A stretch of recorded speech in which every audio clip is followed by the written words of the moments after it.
नमस्कार।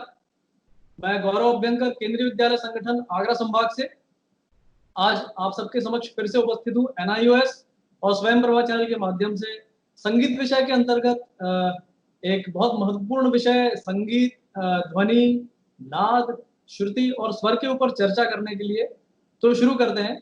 शुरू करने से पहले मैं आपको बताना चाहूंगा कि मैं केंद्रीय विद्यालय क्रमांक 2 झांसी में कार्यरत हूँ और यहाँ पर केंद्रीय विद्यालय क्रमांक 3 के माध्यम से आपके समक्ष उपस्थित हूँ। तो आज हम लोग जिस विषय पर चर्चा करने वाले हैं उसमें जो सबसे पहला पॉइंट है वह है संगीत। तो संगीत के बारे में यदि हम चर्चा शुरू करें तो मैं आपको एकदम शुरुआत में ले जाना चाहूंगा। तो प्राचीन काल से अगर हम बात करें तो प्राचीन काल से ही संगीत जो है या गीत या गायन या वाद्य वो हमेशा से एक उपासना का विषय रहा है। मतलब संगीत जो है हमेशा उपासना के लिए या ईश्वर उपासना के लिए या भक्ति के लिए यज्ञ याग वगैरह में इसका बहुत प्रयोग किया जाता था। और इसके अतिरिक्त फिर इसके बाद जो सेकंड नंबर पर नंबर आता था, फिर इसका प्रयोग इसका होता था लोक रंजन के लिए या मनोरंजन के लिए। तो शुरू से ही आप देख सकते हैं कि इसका मेन जो प्रयोग है वह ईश्वर स्तुति के लिए होता था। ललित कलाओं में भी संगीत का प्रमुख स्थान है और प्रारंभ में ही जब हम देखते हैं तो इसकी दो परंपराएं हमको अपने शास्त्रों में प्राप्त होती हैं। एक जो कि जिसका उच्च वर्ग में प्रयोग होता था या यज्ञ याग में या ईश्वर उपासना में, जिसको ब्रह्मा जी से उत्पन्न माना जाता था और इसको वैदिक परंपरा कहा जाता था। इसके अतिरिक्त जो दूसरी परंपरा थी उसको शैव या शिव परंपरा या तांत्रिक परंपरा या आगम परंपरा के नाम से जाना जाता था। तो इस तरह से संगीत जो था प्रारंभ से ही दो प्रकार की या दो धाराओं से बहता चला आ रहा था, जिसको शैव परंपरा और ब्रह्मा। तो एक की उत्पत्ति ब्रह्मा से मानी जाती थी और एक की उत्पत्ति शिव से मानी जाती थी, जिसमें एक को वैदिक परंपरा और एक को तांत्रिक परंपरा या आगम परंपरा माना जाता था। समय के साथ आगे चलकर यही दोनों परंपराएं एक साथ प्रयोग होने लगी और आचार्य भरत के समय तक आते आते मतलब नाट्य शास्त्र के समय तक ये दोनों परंपराएं एक दूसरे में बहुत अच्छे से मिक्स हो गई या मिश्रित हो गई। आप देखेंगे नाट्य शास्त्र में भी संगीत का जो वर्णन किया गया है वह इन दोनों परंपराओं के मिश्रित रूप में ही इसका प्रयोग किया गया है या वर्णन किया गया है। तो समय के साथ साथ ये दोनों परंपराएं एक दूसरे के साथ मिल गई और एक दूसरे को पोषित करने लगी।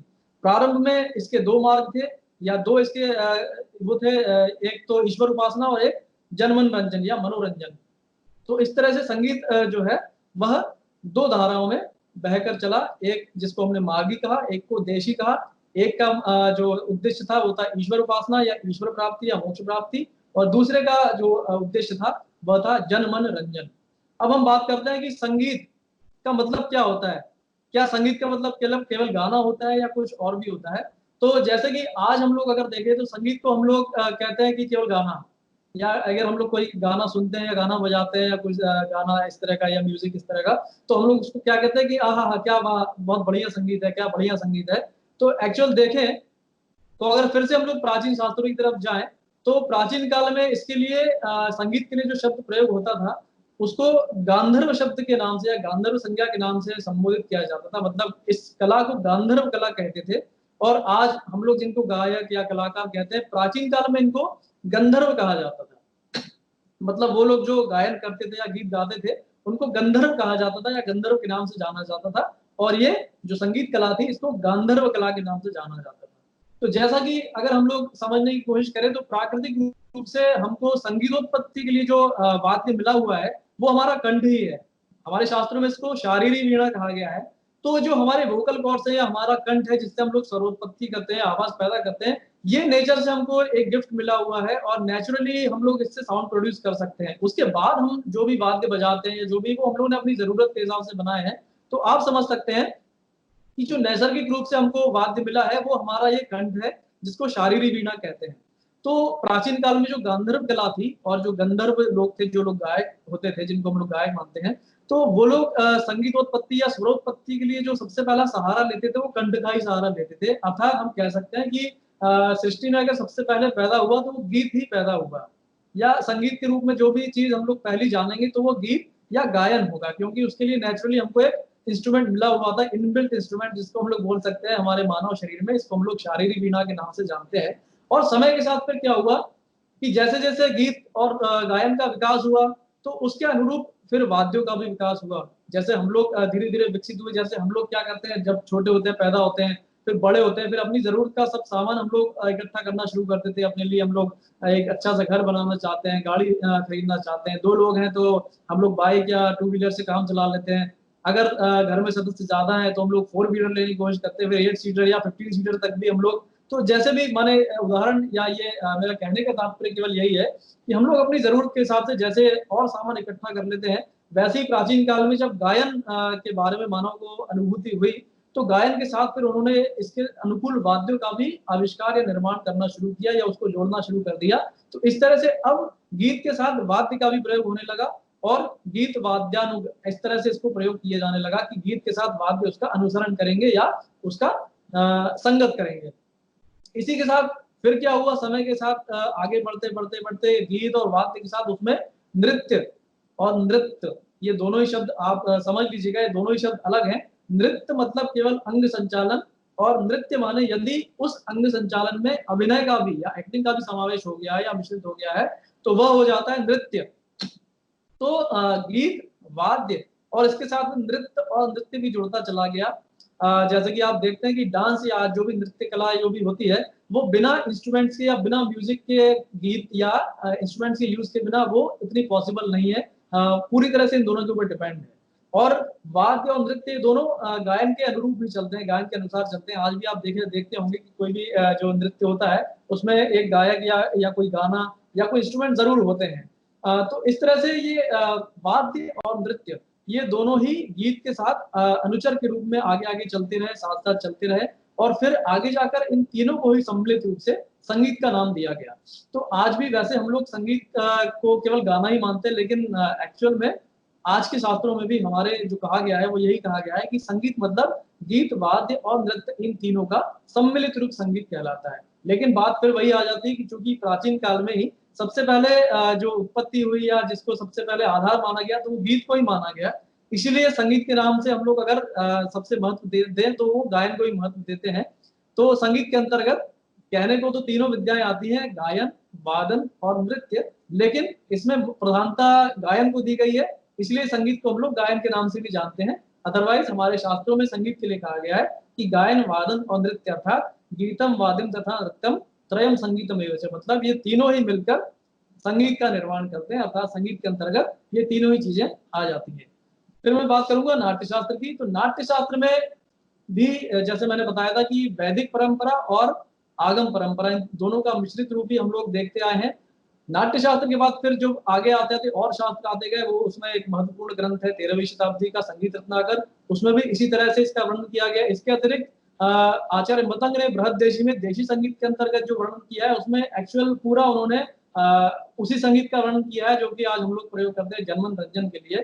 एक्चुअल में इसका उपयोग 2 तरह से था, एक ईश उपासना के लिए या ईश्वर प्राप्ति के लिए, और दूसरा मनोरंजन के लिए। चलिए अब हम बात करते हैं संगीत का मतलब क्या होता है। तो संगीत का मतलब सम्यक गीत, मतलब ध्यान पूर्वक गाया गया गीत। तो इसके मैं 2-4 आपको उदाहरण दे रहा हूँ कि संगीत को किस किस रूप में जाना जाता है। तो गीत, वाद्य और नृत्य, इन तीनों का सम्मिलित रूप संगीत। सम्यक गीत मतलब ध्यान पूर्वक गाया गया गीत। तो इस तरह से आप समझ सकते हैं कि संगीत के अंतर्गत हम लोग गीत, वाद्य और नृत्य, इन तीनों को सम्मिलित करते हैं। चलिए अब हम जानने की कोशिश करते हैं कि ध्वनि क्या होती है। हमारा जो आज का टॉपिक है उसमें हम लोग ने संगीत, ध्वनि, नाद, श्रुति और स्वर, ये हम लोग ने 5-6 टॉपिक चुने हुए हैं जिसके ऊपर चर्चा हम लोग करने वाले हैं। चूंकि ये दिखने में तो सब अलग अलग चीजें दिख रही हैं, आपको ध्वनि एक अलग शब्द दिख रहा है, नाद एक अलग शब्द दिख रहा है, श्रुति एक अलग शब्द दिख रहा है, स्वर एक अलग शब्द दिख रहा है, लेकिन वास्तव में सारे एक दूसरे से एकदम मिले हुए हैं और पूरी तरह से एक दूसरे से संबंधित हैं। और इसका थोड़ा थोड़ा परिष्कृत रूप भी आगे बढ़ता जाता है, मतलब ध्वनि और ध्वनि से स्वर तक ये सारी एक चेन है जो एक के बाद स्टेप बाय स्टेप आगे बढ़ता जाता है। उदाहरण के लिए जैसे कि दूध के बाद दही, दही के बाद मक्खन, मक्खन के बाद उसका सबसे लास्ट जो उसका सार या उसका जो परिष्कृत रूप जो होता है वो घी हम लोग कह सकते हैं। इसी तरह ध्वनि से लेकर स्वर तक की भी ये परिष्करण की ही यात्रा है। अभी जब मैं आपको एक एक करके सारे पॉइंट समझाऊंगा तब आप समझ सकते हैं कि कैसे जैसे दूध से लेकर घी तक की यात्रा होती है, उसी तरह ध्वनि से लेकर स्वर तक की यात्रा होती है। और उस स्वर के माध्यम से फिर हम लोग संगीत या हमारी रागधारी संगीत या जो भी म्यूजिक आप सुनते हैं या जानते हैं, तो वहां तक की हमारी यात्रा ऐसे पहुंचती है। तो सबसे पहले हम लोग ध्वनि की बात करते हैं। तो ध्वनि बहुत कॉमन वर्ड है, साउंड, किसी भी तरह की आवाज, उसको ध्वनि कह सकते हैं। या कहते हैं जैसे कि ये मेरी ताली की आवाज है, ये भी ध्वनि है। ये जैसे कि कोई इंस्ट्रूमेंट बज रहा है, ये भी ध्वनि है। कोई कुर्सी की आवाज, दरवाजा खुलने की आवाज, दरवाजा बंद होने की आवाज, एरोप्लेन की आवाज, या किसी भी तरह की आवाज जो आप आपके कानों से सुनते हैं, वह सारी ध्वनि के अंतर्गत आती है। तो ध्वनि, अब क्या होता है कि ध्वनि के आगे अगर हम लोग बढ़े, इसको और परिष्कृत करें, तो आता है नाद। तो नाद मतलब क्या हुआ? तो देखिए, ध्वनि तो पैदा हुई, कैसे पैदा हुई? या तो कहीं पर आघात होगा, ये एक हाथ से दूसरे हाथ पर आघात हुआ, या आप वायलिन या कोई ऐसा इंस्ट्रूमेंट देखते हैं जहां पर तार के ऊपर बो को रगड़ते हैं, इस तरह से घर्षण या रगड़, तो साउंड इसी तरह से पैदा हो सकता है। या तो आघात से पैदा होगा या रगड़ से पैदा होगा। या आप बांसुरी आपने देखी होगी, बांसुरी में फूंक मारते हैं, तो फूंक मारकर जो हवा उसमें से बाहर निकलती है उसके छेदों में से, उससे जो घर्षण पैदा होता है उससे साउंड पैदा होता है। तो इस तरह से ये 2-3 प्रकार हैं जिससे साउंड पैदा होता है। तो अब साउंड तो किसी भी तरह से इन तीनों में से किसी भी प्रकार से पैदा हो सकता है, लेकिन उसको नाद हम कब कहेंगे? तो क्या कोई भी ध्वनि नाद हो सकती है? तो हमारे शास्त्र अगर हम लोग देखें तो हमारे शास्त्र ऐसा नहीं कहते। ध्वनि कोई भी पैदा हो रही है, एक ध्वनि ऐसी है जो हमारे कानों को बहुत अच्छी लग रही है, एक ध्वनि ऐसी है जो हमारे कानों को नहीं अच्छी लग रही है। तो बात अंतर यहाँ पर यही आ जाता है कि नाद में हम जिस ध्वनि को शामिल करेंगे वो वही ध्वनि होगी जो हमारे कानों को सुनने में अच्छी लगे या हमको आनंद दे। क्योंकि बात वही है कि संगीत जन मनोरंजन या मनोरंजन के लिए प्रयुक्त होना है। तो जब उसकी शुरुआत ही अगर ऐसी ध्वनि से होगी जो हमको मधुर नहीं लग रही है, हमको आनंदित नहीं कर रही है, तो उससे फिर हम लोग आगे संगीतोत्पत्ति या स्वरोत्पत्ति या रागधारी संगीत या उससे आनंद हम लोग कैसे ले सकते हैं? तो बात यहाँ पर यही आ जाती है, ध्वनि में बात यही है इंपॉर्टेंट कि वो नाद कब बनेगी? जब वो मधुर होगी। और इसी के लिए कहा गया है कि ध्वनि विशेषस्तु, माने जो ध्वनि विशेष ध्वनि, और विशेष कैसे होगी? तो उसके लिए मैं आपको बताता हूँ। कोई भी ध्वनि जब पैदा होती है तो उसके जो कण होते हैं उसमें आंदोलन होता है, वाइब्रेशन होता है। तो अगर वो वाइब्रेशन रेगुलर है, मतलब उसकी जो वाइब्रेशन का टाइम है और उसका जो ड्यूरेशन है वो अगर रेगुलर है, तब तो वो साउंड जो है वो बहुत मेलोडियस पैदा होगी, बहुत मधुर ध्वनि पैदा होगी। लेकिन अगर उसके वाइब्रेशंस इररेगुलर हैं, अनियमित हैं, तो आप ये मान लीजिए कि वो ध्वनि मधुर नहीं होगी। तो नाद के लिए यही कहा गया है, वह ध्वनि जिसके आंदोलन नियमित हो वह ध्वनि नाद के अंतर्गत आएगी, और उसको मधुर ध्वनि हम लोग जब कान से सुनेंगे तो उसको वो हमको मधुर ध्वनि प्रतीत होगी, और उसी को हम लोग नाद कहेंगे। तो इस तरह से आपने देखा कि ध्वनि से नाद तक हम लोग कैसे पहुंचते हैं। कोई भी साउंड पैदा होता है और हम लोग उसको सुनते हैं, एक हमको अच्छा लगता है, एक हमको अच्छा नहीं लगता है। अच्छा क्यों लगता है वो मैंने आपको बताया कि उसके साउंड्स जो पैदा हो रहे हैं उसके वाइब्रेशंस रेगुलर हैं, इसीलिए वो मधुर ध्वनि पैदा होती है और वो हमको अच्छी लगती है। और एक दूसरी ध्वनि जो कि कर्कश होती है, क्यों? क्योंकि उसके जो वाइब्रेशंस है वो रेगुलर नहीं होते हैं, इसलिए हमको इसलिए वो कर्कश ध्वनि पैदा होती है और इसीलिए हमको अच्छी नहीं लगती। तो नाद के अंतर्गत हम लोग किस ध्वनि को लेते हैं? जो हमको मधुर लगती है या जिसके वाइब्रेशंस रेगुलर होते हैं। चलिए, अब हमने समझा कि ध्वनि से हम लोग नाद तक कैसे पहुंचे, तो वो आपको, मैं समझता हूँ कि आपको स्पष्ट हो गया होगा। अब हम लोग नाद पर चर्चा करते हैं। तो नाद अब हमको प्राप्त हो गया कि वो ध्वनि जिसके वाइब्रेशंस रेगुलर है वो नाद हो गया। अब नाद क्या होता है? नाद के लिए जो कहा गया है कि संगीतोपयोगी नाद मान लिया। अब इसके दो भेद कहे गए हैं, एक तो आहत नाद, एक अनाहत नाद। तो आहत का मतलब आपको समझना होगा।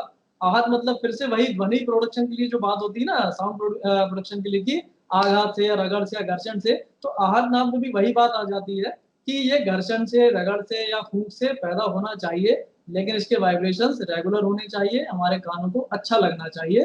तो ये हो जाता है आहत नाद, माने किसी चोट से या घर्षण से, आघात से या प्रहार से ये पैदा होता है, इसलिए इसको आहत नाद कहते हैं। दूसरा होता है अनाहत नाद। अब बात वही आ जाती है कि हम लोग संगीत का प्रयोग किस लिए कर रहे हैं? मनोरंजन के लिए कर रहे हैं या उपासना के लिए कर रहे हैं? तो अनाहत नाद के लिए कहा गया है कि यह नाद फिजिकली पैदा नहीं होता है, ये हमको ऐसे सुनाई नहीं देता है। जबकि शास्त्र में कहा गया है कि हमारे पिंड के या इस शरीर के अंदर ही पैदा होता है, लेकिन हम लोग को अपने ऐसे कानों से सुनाई नहीं देता है। इसका प्रयोग केवल ईश उपासना के लिए या ईश्वर प्राप्ति के लिए या मोक्ष प्राप्ति के लिए कहा गया है। तो एक्चुअल में मैंने जितना भी अनुभव लिया है तो मुझे यही समझ में आया कि यह जो संगीत भी जो है या स्वर साधना हुआ या इस तरह की उपासना या तपस्या हुई, यह एक्चुअली ईश्वर उपासना या ईश्वर प्राप्ति के लिए ही है, मोक्ष प्राप्ति के लिए ही है। आहत नाद से अनाहत नाद तक का सफर है, ये स्थूल से सूक्ष्म तक का सफर है। अब भले ही हम लोग ने जमाने के हिसाब से इसको अपना प्रोफेशन बना लिया है, या हम लोग इससे पैसा कमाना चाहते हैं या प्रसिद्धि प्राप्त करना चाहते हैं, लेकिन वास्तव में यह आहत नाद से अनाहत नाद तक की जो यात्रा थी, यह इसीलिए थी जो एक्चुअल में हमारे जीवन का मुख्य ध्येय है, जिसको हम लोग मोक्ष की प्राप्ति बोलते हैं। तो वास्तव में ये वही है कि आप आहत नाद, पहले आप उस ध्वनि को सुन के उसके माध्यम से ईश्वर उपासना करिए, और फिर आहत नाद से अनाहत नाद तक की यात्रा, मतलब यहाँ पर संसार में आप अपना जीवन सफलता पूर्वक जीकर और फिर मोक्ष प्राप्त कर सके, तो ये वही एक माध्यम है, वही एक रास्ता है। तो अनाहत नाद के लिए कहा गया है कि यह नाद स्वयं उत्पन्न नहीं होता, इसलिए कोई आघात नहीं करना होता है, जैसे कि आप इसके नाम से समझ सकते हैं। अनाहत मतलब इसमें कोई चोट या कोई क्रिया नहीं हुई है, ये स्वयं ही पैदा होता है, स्वयंभू होता है। हम लोग जैसे आप लोग कई जगह आपने देखा होगा अभ्यास पद्धति में कि ओमकार का रियाज, तो वास्तव में ओमकार का जो अभ्यास है वह यहाँ पर मनोरंजन हेतु अपना कंठ तैयार करने के लिए नहीं है। ओमकार का जो अभ्यास होता है वह यही अनाहत नाद की साधना के लिए होता है। आहत नाद के लिए हमारे पास आकार, उकार, इकार, ओकार, हिंकार, या इस तरह से जिससे कंठ तैयार होता है, ये उसके लिए है। ओमकार का अभ्यास एक्चुअल में अनाहत नाद के अभ्यास के लिए, या उस रास्ते तक या उस मंजिल तक पहुंचने के लिए है। तो इसीलिए मैं भी अपने किसी भी स्वर साधना में ओमकार रिकमेंड नहीं करता, क्योंकि यहाँ कंठ तैयार करने के लिए, गला तैयार करने के लिए ओमकार की साधना नहीं है, वह दूसरे काम के लिए है।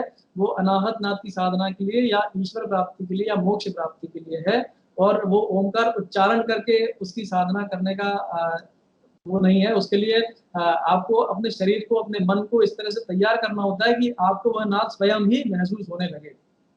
अनाहत नाद के लिए भले ही हमारे किताबों में कहा गया है कि कान में ऐसे ऐसे करने से या जो साए साए की आवाज आती है, लेकिन वास्तव में ये वही नाद है जिसको हम लोग ब्रह्मनाद बोलते हैं, जो कि मोक्ष प्राप्ति में सहायक होता है। और उसके लिए आप जब तैयारी करते हैं यम नियम इत्यादि आसन प्राणायाम वगैरह से, जब आप अपने शरीर को, अपने मन को उस मार्ग तक, उस मार्ग पर ले जाते हैं, उसके ऊपर अग्रसर करते हैं, अपने आप को उस तरह से तैयार करते हैं, तब ये नाद आपके अंदर स्वयं ही पैदा होता है और आप उसको स्वयं ही महसूस करने लगते हैं। और तो वही बात आती है आहत से अनाहत तक की यात्रा। तो आहत नाद मतलब जो हमको सुनाई देता है उसको हम लोग सिद्ध करें और फिर अपनी यात्रा को अनाहत नाद तक ले जाएं।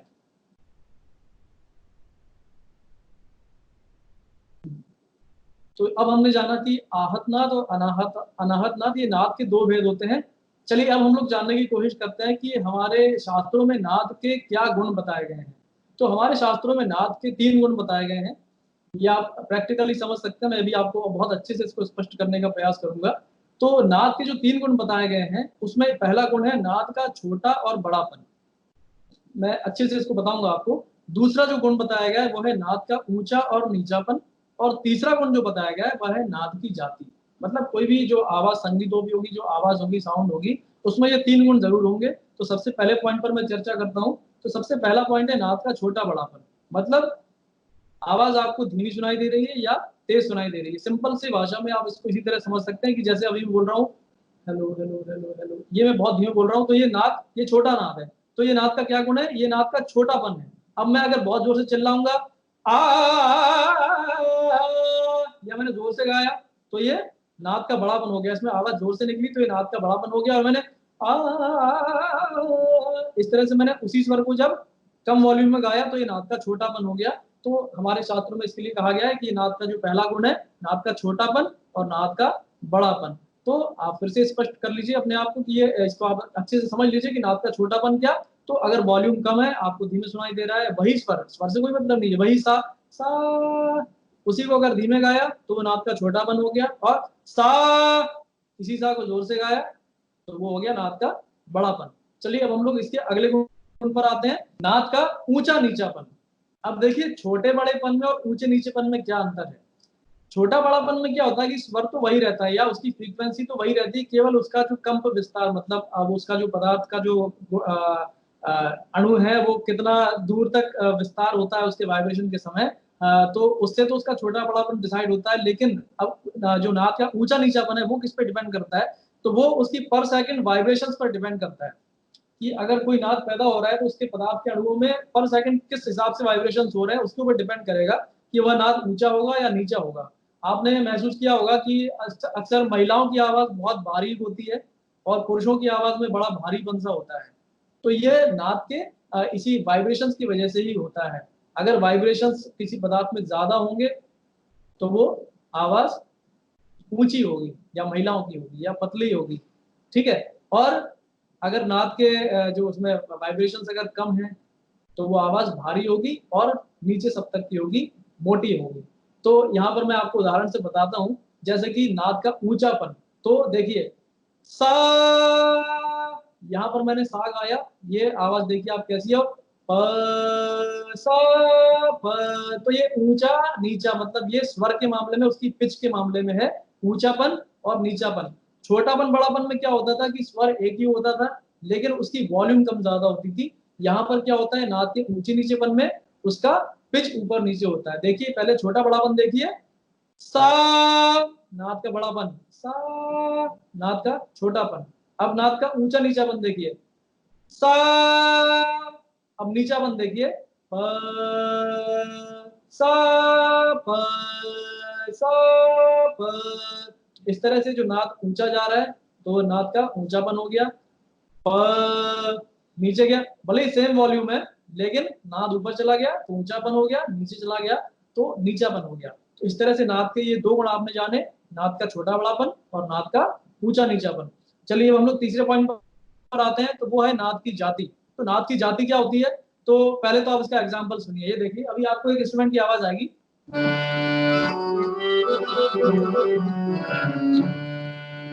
अब आप दूसरे इंस्ट्रूमेंट की आवाज सुनिए,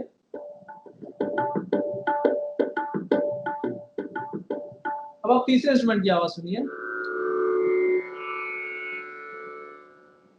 और मुझे पूछने की जरूरत नहीं है और आपको बताने की जरूरत नहीं है, आप समझ गए कि पहले मैंने क्या बजाया, फिर मैंने कौन सा इंस्ट्रूमेंट बजाया और फिर उसके बाद मैंने कौन सा इंस्ट्रूमेंट बजाया। आपने तीनों ही इंस्ट्रूमेंट देखे नहीं है लेकिन आप इनकी आवाज से पहचान सकते हैं कि ये कौन सा इंस्ट्रूमेंट है। तो इसी के ऊपर डिपेंड करती है नाद की जाति।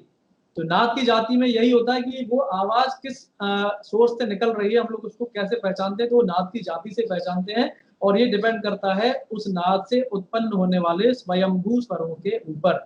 तो स्वयंभू स्वर ये आपके लिए एक नया शब्द हो सकता है। तो आपको बताना चाहूंगा कि कोई भी नाद जब पैदा होता है तो अकेला केवल एक साउंड एक पॉइंट पर पैदा नहीं होता, उस पॉइंट के अलावा उसके दोनों ओर फ्रीक्वेंसीज या वाइब्रेशंस पैदा होते हैं। और वो किस अनुपात में निकल रहे हैं वह ढोल के ऊपर, चलिए मैं ज्यादा डिटेल में नहीं जा रहा हूँ, तो वो किस हिसाब से निकल रहे हैं उसके ऊपर डिपेंड करेगा उस नाद की जाति, उस इंस्ट्रूमेंट की आवाज या उस मानव कंठ की आवाज की वह कितनी मधुर होगी या कितनी कर्कश होगी।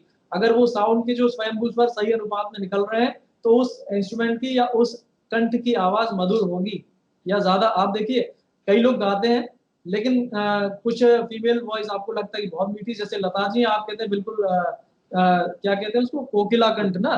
तो कोकिला कंठ आप उसको बोल रहे हैं आपको बहुत ही ज्यादा मीठी लग रही। और भी फीमेल वॉइसेज हैं इंडस्ट्री में, बहुत लोग गा रहे हैं लेकिन उस उनकी वॉइसेस में देखिए कितना अंतर है। बहुत लोग क्लासिकल गाते हैं, किसी की आवाज कैसी होती है, किसी की आवाज कैसी होती है। तो यह सब नाद की जाति पर ही डिपेंड करता है। और नाद की जाति डिपेंड करती है उस नाद के साथ उत्पन्न होने वाले स्वयंभू स्वरों के ऊपर।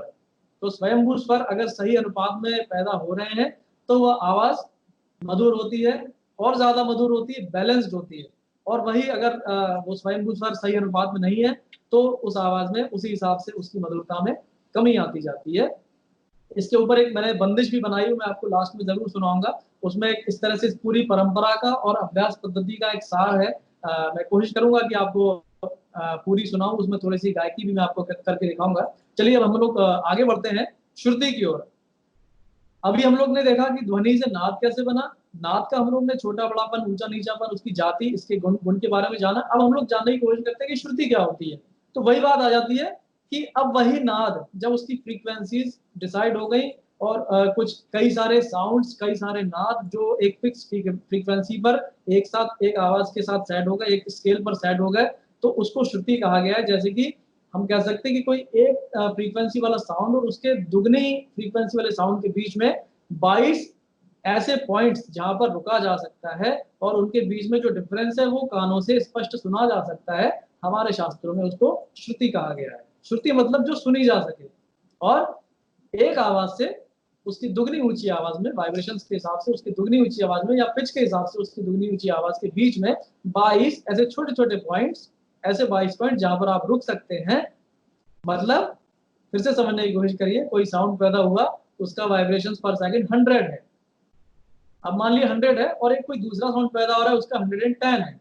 अब ये जो 10 फ्रीक्वेंसीज का अंतर है ये बहुत कम है, साइंस के हिसाब से ये दोनों अलग अलग साउंड्स हैं, लेकिन म्यूजिक में हम लोग इसको एक्सेप्ट नहीं कर सकते, क्योंकि आप 100 के बाद 110 पर शायद रुक ना सके। हमारा कंठ इतना ट्रेंड नहीं है, हमारे कान इतने तेज नहीं है कि हम लोग उसको कानों से सुन के पहचान सके। तो श्रुति के लिए जो मेन जो पॉइंट कहा गया है हमारे शास्त्रों में, यही कहा गया है कि हम लोग कानों से उसको स्पष्ट सुन सके, उसमें अंतर कर सके, उस पर रुक सके, उसको श्रुति कहा गया है। और इस तरह से एक सप्तक में एक आवाज से लेकर उसकी दुगनी ऊंची आवाज के बीच में 20 ऐसे पॉइंट्स या रुकने के स्थान हमको नेचर से प्राप्त हुए हैं, मैं इसको कहूंगा नेचर से प्राप्त हुए हैं। और ऐसे 22 पॉइंट्स, उनको हम लोग श्रुति कहते हैं। अब हम लोग जानने की कोशिश करते हैं फिर से एक आसान उदाहरण से कि एक्चुअल में ये कैसे स्थापित होती है। तो आप एक सीढ़ी का उदाहरण ले सकते हैं। अगर आपको किसी ऊंचाई से दूसरी ऊंचाई तक सीढ़ियां बनानी है, और मैंने आपसे कहा कि आप 22 सीढ़ियां बनाइए, तो अगर आपने एक एक फीट की सीढ़ी बनाई तो 22 सीढ़ियां बन जाएंगी। तो इस तरह से ये श्रुति भी स्थापित है कि एक साउंड से उसके दुगने ऊंचे साउंड के बीच में 22 ऐसे ऐसे स्टेप्स जिसके ऊपर आप खड़े रह सके या उसको आप स्वर बना सके, मैं आगे आपको बताऊंगा, उसको हमारे शास्त्रों में श्रुति कहा गया है। ये 22 होती है। अधिकतर इसको लोग 22 ही मानते हैं। कुछ विद्वानों ने इनके इसके बारे में कहा गया है कि ये 66 भी होती है, किसी ने इनको असंख्य भी कहा है। तो वो भी मैं आपको स्पष्ट कर देता हूँ कि वो 22 तो जो होती हैं, 66 कैसे होती हैं और असंख्य कैसे होती हैं। तो देखिए क्या होता है कि मध्य सप्तक में अगर हम लोग देखें, तो मध्य सप्तक का सा अगर 240 फ्रीक्वेंसी का उसका जो आंदोलन संख्या 240 है, तो अब वही सप्तक की श्रुतियां अगर मंद्र सप्तक में बजाई जाएंगी, मतलब उससे आधे सप्तक में, तो सिंपल सी बात है कि उसका वाइब्रेशन पर सेकंड कम हो जाएगा। तो और अब इन्हीं श्रुतियों को अगर तार सप्तक में बजाया जाएगा तो वो उसका जस्ट डबल हो जाएगा। तो जो जिस विद्वान ने इसको 66 श्रुतियां बोला है, उन्होंने इन तीनों सप्तकों में उन श्रुतियों को अलग अलग माना है। जैसे कि मैंने आपको बताया था कि 100 पर सेकंड वाला एक अलग साउंड हो गया, 110 वाला अलग हो गया। तो इसी तरह से भले ही मध्य सप्तक में वो सेम वो श्रुतियां हैं, उसकी आधी करके मध्य सप्तक में है, लेकिन कोई विद्वान जिन्होंने भी इसको 66 श्रुतियां माना है, तो उन्होंने यही तर्क इसमें दिया है कि भाई वो मंत्र सप्तक में है, उसकी फ्रीक्वेंसी अलग है, इसलिए इसको अलग श्रुति मानो। और जो तार सप्तक में उनकी फ्रीक्वेंसी इससे जस्ट डबल हो गई, इसलिए इसको अलग मानो। इसीलिए एक मत ये भी है कि श्रुतियां 66 होती हैं। अब जो असंख्य श्रुतियां हैं उसका भी मैं आपको उदाहरण देता हूँ। होता क्या है कि मध्य सप्तक की मान लीजिए 22 श्रुतियां हैं, और उस पर हम लोग जब विभिन्न ग्राम या स्केल्स जब हम लोग स्थापित करते हैं और स्वरों को आधार मानकर मूर्छना पद्धति का सहारा लेते हैं, तो उसमें हमको बहुत विभिन्न प्रकार के स्वरांतराल प्राप्त होते हैं। तो जो विभिन्न प्रकार के स्वरांतराल प्राप्त होते हैं उसमें कई बार मध्यम किसी अलग फ्रीक्वेंसी का प्राप्त होता है, पंचम किसी अलग फ्रीक्वेंसी का प्राप्त होता है। तो इस तरह से जो बारीक बारीक स्वरों के प्रयोग हम लोग को देखने को मिलते हैं। आज तो इतना इसका प्रयोग नहीं है, लेकिन प्राचीन काल में इसका बहुत ज्यादा प्रयोग होता था। तो इस वजह से जिन्होंने इस बात को अनुभव किया, उन्होंने श्रुतियों के संबंध में अपना मत दिया है कि श्रुतियां असंख्य होती हैं। तो एक्चुअल में देखा जाए तो प्रैक्टिकली ये तीनों ही मत सही है। श्रुतियों को आप 22 मानिए, 66 मानिए, असंख्य मानिए, प्रैक्टिकली आपको कहीं ना कहीं देखने को मिल ही जाएगा। सिंपल सी बात है, मध्य सप्तक में वही श्रुतियां हैं, उनकी फ्रीक्वेंसी आधी कर दी जाए तो वही अलग तो हो ही गई, भले ही वो सप्तक चेंज हो गया है। तो उन्होंने उसको वही 66 श्रुतियां मान ली कि 22 मंद्र सप्तक की, 22 मध्य सप्तक की और 22 तार सप्तक की। अब हम लोग मूर्छना पद्धति से जब अलग अलग स्वरांतराल प्राप्त करते हैं, उदाहरण के लिए राग ललित में तीव्र मध्यम आप लगाते हैं और शुद्ध मध्यम भी लगाते हैं, लेकिन अब उसमें होता यह है कि तीव्र मध्यम भी दो तरह से लगता है उसमें। जब आप आरोह के इसमें लगाते हैं तब वो तीव्र मध्यम अलग फ्रीक्वेंसी का लगता है, और जब अवरोह से आप लौट के आते हैं तब वह तीव्र मध्यम अलग फ्रीक्वेंसी का लगता है। तो इस तरह से ये दो मध्यम यहाँ मिल गए। तो इसी तरह से कई रागों में जो हमारे पुराने विद्वान कुछ हुए हैं, उन्होंने महसूस किया कि यहाँ पर तो हमको कई तरह के स्वरंतराल प्राप्त हो रहे हैं, कई तरह के ऐसे जगह पैदा हमको दिख रही जहाँ पर हम लोग ठहर सकते हैं। तो इस तरह से उन्होंने जो अनुभव किया, तो उन्होंने इसको असंख्य श्रुतियां बोला, लेकिन बहुमत जो है वह 22 श्रुतियों के ही पक्ष में है। तो हम लोग इसको 22 मानकर ही चलते हैं। चलिए अब हम लोग आगे बढ़ते हैं स्वरों की ओर। स्वरों की ओर बढ़े तो बात वही आती है कि स्वर क्या होता है। तो मैंने आपको शुरू में बोला था कि एक के बाद एक ये चेन है, एक सीक्वेंस है। जैसे हम लोग ध्वनि से नाद की ओर बढ़े, नाद से श्रुति की ओर बढ़े, अब श्रुति से हम लोग स्वर की ओर कैसे बढ़ेंगे।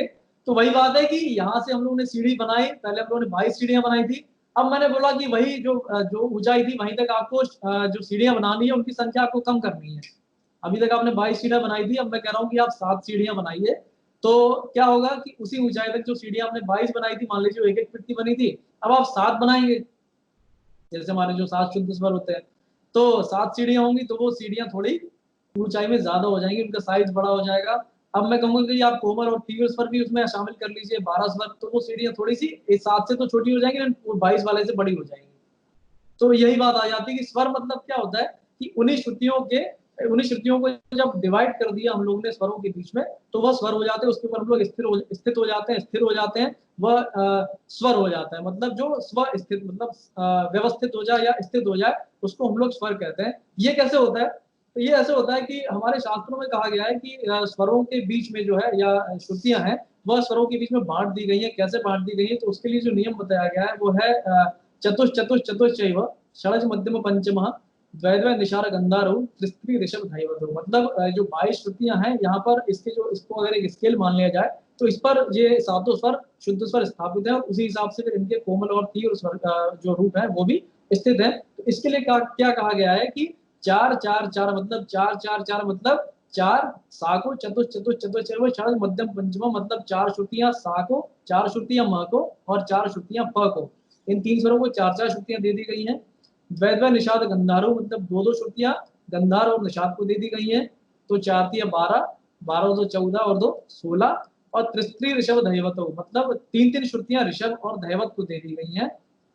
तो 16 और 6 22, 3 श्रुतियां रहेगी और 3 श्रुतियां ध की। इस तरह से 22 श्रुतियां स्वरों में बांट दी गई हैं। तो ये तो मैंने आपको पहले बताया कि स्वरों के और श्रुतियों के बीच में क्या संबंध है। पहले हम लोग जानने की कोशिश करते हैं कि स्वर क्या होते हैं। तो हमारे भारतीय संगीत में 7 शुद्ध स्वर माने गए हैं, सा रे ग म प ध नि। मैंने आपको बाद में इसलिए बताया क्योंकि आप लोग काफी कुछ जानते हैं इस बारे में, लेकिन फिर भी मैं आपको रिवाइज कराना चाहूंगा। तो वह 7 शुद्ध स्वर सा रे ग म प ध नि है। इनको 7 शुद्ध स्वरों के नाम से जाना जाता है। इनकी जो डिटेल्ड नेम है वो है षडज, ऋषभ, गंधार, मध्यम, पंचम, धैवत और निषाद। अब इन्हीं 7 स्वरों के 5 विकृत रूप भी हम लोग जानते हैं या हम लोग मानते हैं। इनको कहा गया है कोमल विकृत और तीव्र विकृत। अब हम लोग जानने की कोशिश करते हैं कि कोमल विकृत और तीव्र विकृत क्या होता है। तो ऐसा कहा जाता है कि ये 7 शुद्ध स्वर जब अपनी शुद्ध अवस्था से नीचे उतर जाते हैं या थोड़ा सा नीचे उतर कर गाए बजाए जाते हैं, तो इनको कोमल विकृत कहा जाता है।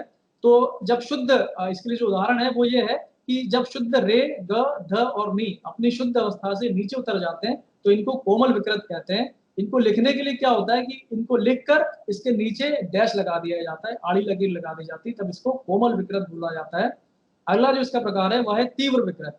मतलब यही शुद्ध स्वर जब अपनी शुद्ध अवस्था से ऊपर उठ जाते हैं, तो इनको तीव्र विकृत कहा जाता है। यह अवस्था केवल एक स्वर को प्राप्त होती है, मध्यम को या म को। मतलब जो कोमल स्वर थे रे ग ध नि, तो मतलब केवल रे ग और ध नि ही अपनी अवस्था से शुद्ध अवस्था से नीचे उतर सकते थे, इनको कोमल विकृत कहा जाता था। और केवल म एक ऐसा स्वर है जो अपनी शुद्ध अवस्था से ऊपर जा सकता है, और इसको तीव्र विकृत बोलते हैं। लिखने के लिए इसके ऊपर खड़ी लकीर लगा दी जाती है। ये जो मैंने आपको नोटेशन पद्धति बताई है जिसमें स्वरों के नीचे आड़ी लकीर लगा दी जाती है तो वो कोमल हो जाता है, या ऊपर खड़ी लकीर लगा दी जाती है तो वह तीव्र हो जाता है। यह स्वर्गीश की भातखंडे स्वरलिपि पद्धति के अनुसार मैंने आपको बताया है। एक विष्णु दिगंबर परलुस्कर पद्धति भी चलती है, लेकिन हमारे यहाँ उत्तर भारत में श्री विष्णु भातखंडे स्वरलिपि पद्धति ही ज्यादा प्रचार में है। तो मैं आपको उसी हिसाब से बता रहा हूँ। जब स्वर को कोमल करना है तो उसके नीचे आड़ी लकीर लगा दी जाती है, और स्वर को तीव्र करना है तो उसके ऊपर खड़ी लकीर लगा दी जाती है। तो इस तरह से आज आपने जाना कि ये 7 शुद्ध स्वर हमारे होते हैं और 4 कोमल। मतलब क्या होता है, वही शुद्ध रेगा ध्वनि नीचे उतर जाते हैं तो उनको कोमल स्वर कहने लगते हैं। और एक तीव्र म या तीव्र स्वर जो कि म होता है, मतलब वही शुद्ध म जब अपनी शुद्ध अवस्था से ऊपर चला जाता है तो उसको तीव्र म कहते हैं। इस तरह से एक सप्तक के अंतर्गत मतलब एक आवाज से उसकी दुगनी ऊंची आवाज के बीच में, इस तरह से श्रुतियों के हिसाब से देखा जाए तो ये 22 छोटे छोटे अंतराल होते हैं या पॉइंट्स होते हैं।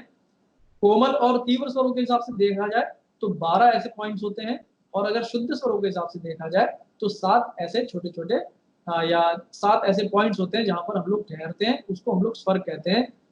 अब मैंने आपको बताया स्वर और श्रुतियों में संबंध। तो मैंने आपको बताया था कि एक सप्तक के अंतर्गत जो 22 श्रुतियां हैं उनको इन स्वरों के बीच में बांट दिया गया है। उसका मैंने आपको नियम बताया, चतुश्चतुश्चतुश्चैव षडज मध्यम पंचम द्वैद्वय निषाद गंधारो त्रिस्त्री ऋषभ धैवतो। मतलब सा म और प के बीच में 4 4 श्रुतियां बांट दी गई हैं, मतलब 4 3 12। निषाद और गंधार को 2 2 श्रुतियां दी गई हैं, मतलब 2 और 2 श्रुतियों से मिलकर ये स्वर बने हैं। और त्रिस्त्री ऋषभ धैवतो मतलब 3 3 श्रुतियों से मिलकर ऋषभ और धैवत बने हैं। इसको अगर एक स्केल पर आप लोग बनाने की कोशिश करेंगे तो आप 1 से लेकर 22 तक पॉइंट लिख दीजिए। और मैं आपको ये करके इसलिए नहीं दिखा रहा हूँ, आप खुद इसको करके देखिएगा। आप एक स्केल या एक कागज लीजिए, उस पर 1 से लेकर 22 तक पॉइंट्स बनाइए और इस नियम से कि सा, म और प को 4-4 छुट्टियां देनी है, ऋषभ और दहवत को 3-3 छुट्टियां देनी है और ग और नी को 2-2 छुट्टियां देनी है। इस तरह से आप एक 22 छुट्टियों के स्केल पर स्वरों की स्थापना करके देखिएगा, तब आपको समझ में आएगा कि ये इसकी स्थापना किस तरह से की गई है। अब मैं आपको बताना चाहूंगा कि स्वर और श्रुतियों के बीच में क्या संबंध होता है। तो स्वर और श्रुतियों के बीच में अगर संबंध हम लोग जानने की कोशिश करें तो ये वही होता है जैसे कि सोना या उसका बनाया हुआ आभूषण। देखिए, सोना और उसका आभूषण वास्तव में देखा जाए तो एक दूसरे से अलग नहीं है, केवल उसके प्रयोग में अंतर आ जाता है। सोना जब नेचुरल फॉर्म में यहाँ खान से निकलता है, उसके वो इतना सुंदर नहीं होता, उतनी उसकी वैल्यू नहीं होती है। लेकिन जब उसको गर्म किया जाता है, तपाया जाता है, फिर उसको ठोक पीट कर उससे आभूषण बनाए जाते हैं और वो फिर बहुत ज्यादा कीमत पर, आप देखिए एक सोना और उसका आभूषण दोनों के वैल्यू में बहुत अंतर होता है, कीमत में बहुत अंतर होता है। तो यहाँ पर यही अंतर आ जाता है। श्रुतियां क्या होता है कि वैसे प्रयोग में नहीं होती, लेकिन राग में वही श्रुतियां प्रयोग में आने लग जाती हैं, क्योंकि वो रुकने के पॉइंट्स होते हैं। तो राग में उसके अलग अलग भावों के अनुसार, राग में लगने वाले स्वरों के अनुसार, उसके कॉम्बिनेशन के हिसाब से स्वरों वही जो श्रुतियां हैं वो स्वरों का रूप ले लेती हैं।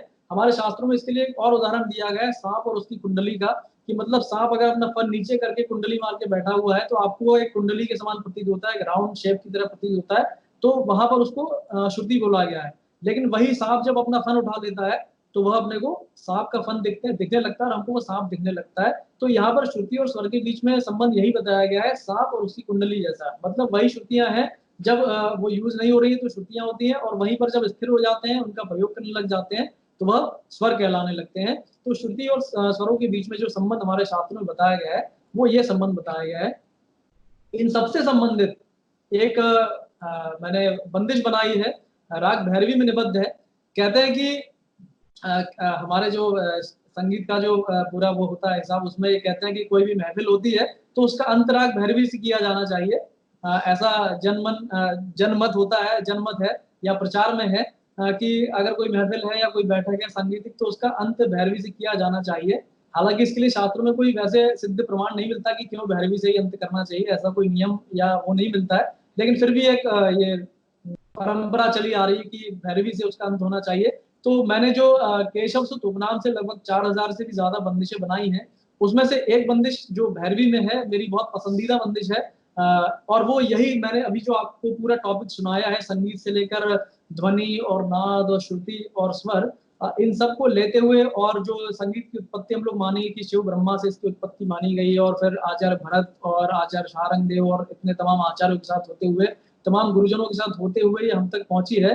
तो इस सारी परंपरा को और अभ्यास पद्धति में क्या उसका मूल जो कारण होता है या उसका मूल तत्व होता है, उसको समाहित किया हुआ ये मैंने एक बंदिश की रचना की है, राग भैरवी में निबद्ध है। मैं आपको जरूर सुनाना चाहूंगा, सुनिएगा। राग भैरवी में निबद्ध है मेरी ये स्वरचित बंदिश, करे साधना नाद ब्रह्म की।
साधना नाद ब्रह्म की, करे साधना नाद ब्रह्म की, करे साधना नाद ब्रह्म की। सब मेल सप्त सुरन की, सब मेल सप्त सुरन की। संपूर्ण आणव शाणव कूटतान मूर्छना आहत नाद की। करे साधना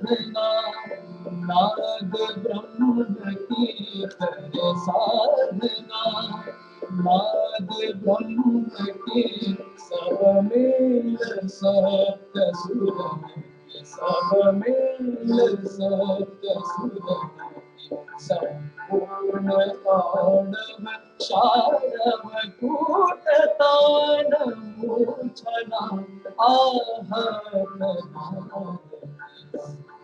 कर साधना नाद ब्रह्म की कर साधना।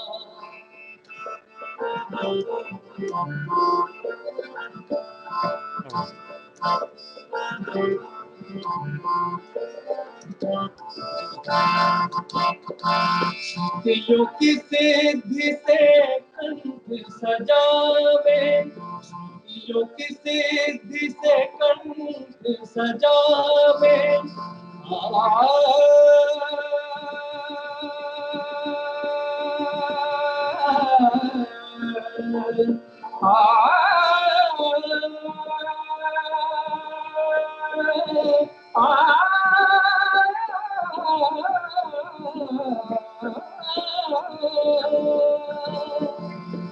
दिलों की सिद्धि से कंठ सजावे दिलों की सिद्धि से कंठ सजावे गपद सा रे सा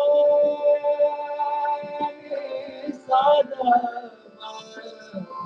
गपद नि दा दा गा सा रे सा नि सा रे सा गपद सा नि द प म गपद प ग म सा ग म प द प प ग म प द नि नि द प ग म नि द प ग म द नि सा रे सा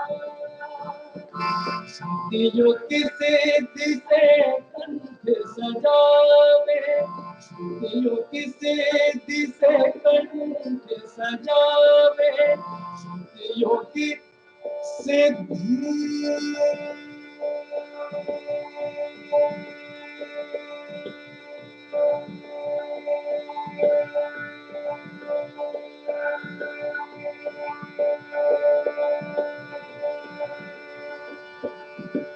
दिलों की सिद्धि से कंठ सजावे दिलों की सिद्धि से कंठ सजावे और स्वयं स्वर उपजावे और स्वयं स्वर उपजावे दिलों की सिद्धि से कंठ सजावे और स्वयं स्वर उपजावे और स्वयं स्वर उपजावे मिले सिद्धि तब रागिनी रागानी कर साधना नाद ब्रह्म की कर साधना।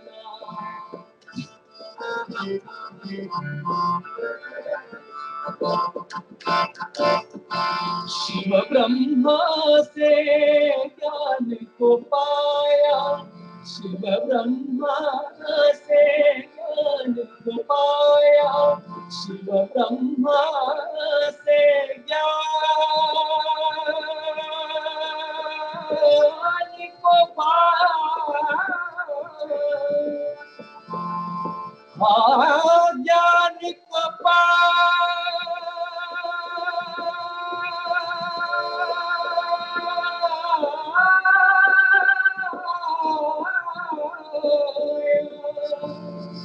शिव ब्रह्मा से ज्ञान को पाया शिव ब्रह्मा से ज्ञान को पाया ज्ञान को पाया पाया ज्ञान को पाया ज्ञान को पाया ज्ञान को पाया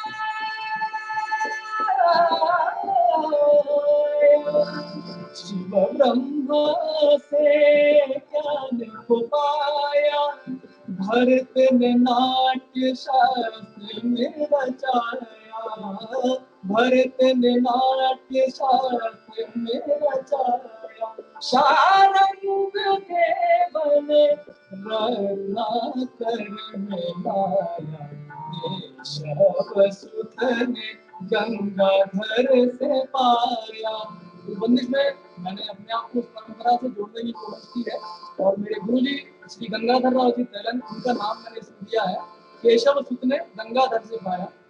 बंदिशें मैं अपने उपनाम केशवसुत से बनाता हूँ।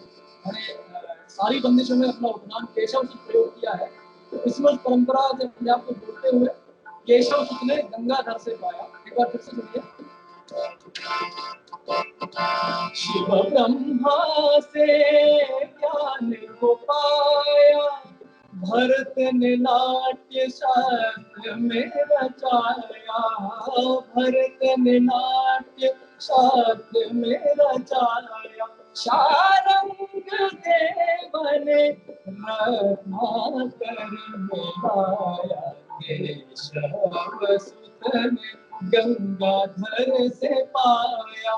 तब सिद्ध की साधना अनहत नादनी, करे साधना नाद ब्रह्म की, करे साधना नाद ब्रह्म की, सब मेल सत सुगम, सब मेल सत सुगम, संपूर्ण मानव शारव कूटतान पूछना आहत नादनी, कर साधना नाद ब्रह्म की, कर साधना